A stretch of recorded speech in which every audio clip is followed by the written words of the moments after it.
NATO and Russia remain at loggerheads over Ukraine.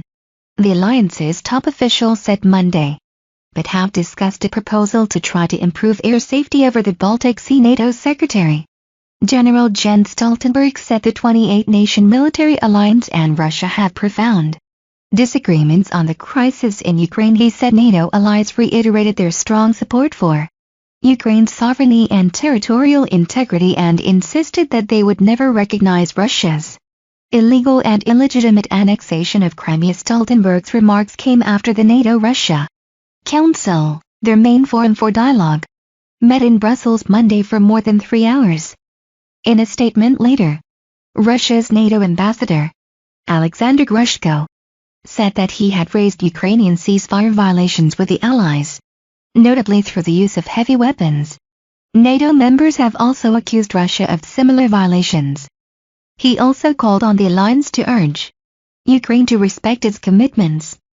It was the third time this year that diplomats have tried to resolve some of their differences.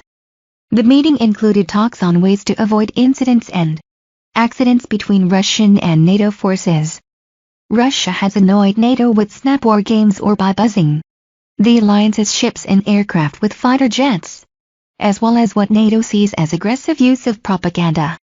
Finland proposed that technical talks be held to help ensure that pilots act more responsibly, and Grushko was upbeat about the idea, involving military and civilian experts. The two sides exchanged some information on respective military exercises.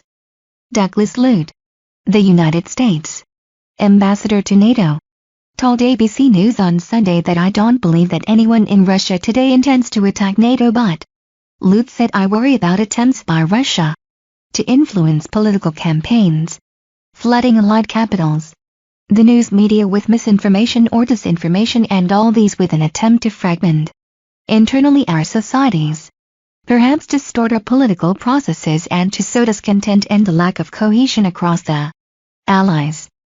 Grushko said a major factor in the deterioration of ties was the alliance's reinforcement of military infrastructure along the Russian borders, and he called on NATO to stop its military activities there. NATO suspended cooperation with Russia in April 2014 over Moscow's role in Ukraine.